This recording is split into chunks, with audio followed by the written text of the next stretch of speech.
నాగశ్విన్ ఈ పేరు ప్రస్తుతానికి తెలుగు ఇండస్ట్రీలో తెలియని వారంటూ ఉండరు. ఆల్రెడీ మహానటితో తన ప్రతిభను చూపించి కల్కితో ఇంటర్నేషనల్ లెవెల్లో వెళ్ళిపోయాడు. సో ఈ రోజు మన తెలుగు తెర మాంత్రికుడు బర్త్డే సందర్భంగా పొలిటికోస్ వినోదం ఛానల్ ఒక స్పెషల్ స్టోరీతో సిద్ధంగా ఉంది. నాగశ్విన్ అనే పేరు ప్రస్తుతం ఇండియన్ సినిమా ప్రపంచంలో ఓ కొత్త సంచలనం. మహానటి సినిమాతో తెలుగు ప్రేక్షకుల మనసు దోచిన ఈ యువ దర్శకుడు ప్రభాస్ కల్కి 2898 AD లాంటి భారీ ప్రాజెక్ట్ను డైరెక్ట్ చేసి హిట్ కొట్టి వావ్ అనిపించాడు.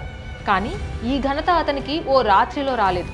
ఆ ప్రయాణం వెనుక ఎంతో కష్టం ఉంది, సినిమా మీద ప్రేమ కూడా ఉంది.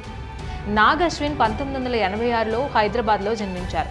చిన్నప్పటి నుంచే సినిమా అంటే ఆసక్తి. అతని ఇంట్లో పెద్దగా సినిమా నేపథ్యం లేకపోయినా అతనితో ఉన్న క్రియేటివ్ స్పార్క్ అతన్ని సినిమాల వైపు నడిపించింది. ఇంకో స్పెషల్ విషయం ఏంటో తెలుసా? మన నాగశ్విన్ రానా దగ్గుబాటి క్లాస్ 1 నుంచి క్లాస్మేట్స్ అట. ఇకపై చదువుల విషయానికి వస్తే మాస్ కమ్యూనికేషన్లో బ్యాచిలర్స్ డిగ్రీ చేశాడు. అది కూడా Manipal academy of higher education కాలేజ్లో. తర్వాత film direction course New York film అకాడమీలో చేశాడు.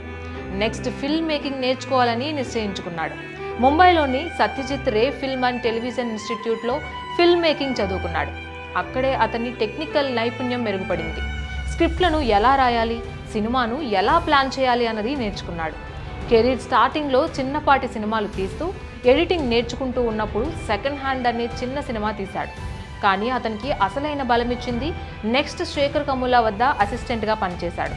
లీడర్, లైఫ్ ఈజ్ బ్యూటిఫుల్ వంటి సినిమాలకు అసిస్టెంట్ డైరెక్టర్గా పనిచేసిన తరువాత అక్కడే రియల్ సెట్ అంటే ఏంటో తెలిసింది.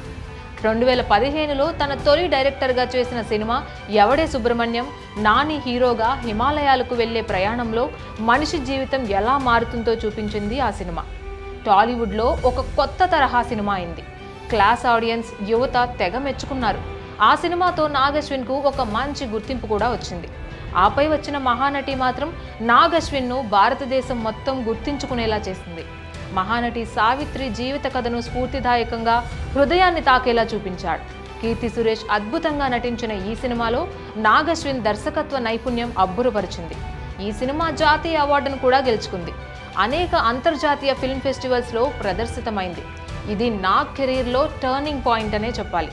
ఇక నెక్స్ట్ అతను ప్రభాస్, అమితాబ్ బచ్చన్, దీపికా పదుకొనె, కమల్ హాసన్ లాంటి స్టార్లతో కల్కి 2898 AD అనే భారీ సైన్స్ ఫిక్షన్ సినిమా చేశాడు. ఇది భారత సినిమా చరిత్రలోనే అత్యంత ప్రాముఖ్యమైన సినిమాల్లో ఒకటిగా నిలిచింది. ఫ్యూచరిస్టిక్ విజువల్స్, భారత పురాణాలతో కలిపిన కథ, ఇది నాగశ్విన్ దృష్టిని, ధైర్యాన్ని చూపించిన ప్రాజెక్ట్. నాగశ్విన్ చాలా సింపుల్ పర్సన్. సినిమాలపై ప్యాషన్ ఉన్నవాడు. పబ్లిక్ ఫంక్షన్లకు ఎక్కువగా రాడు. ఇక పర్సనల్ లైఫ్ విషయానికి వస్తే ఆయన భార్య ప్రియాంక దత్, నిర్మాత అశ్విని దత్ కూతురు. ఆయన ఎక్కడ ఎప్పుడు ఆ పొగరు, గర్వం చూపించడు. నాగశ్విన్ కెరీర్ ఒక చిన్న సినిమాతో మొదలై ఇప్పుడు ఇండియన్ సినిమా భవిష్యత్ రూపాన్ని మార్చే దిశగా పోతుంది. చివరగా పొలిటికోస్ వినోదం ఛానల్ తరపున happy birthday Nagashwin. Please subscribe to the channel and download the Politicos app from the links in the description.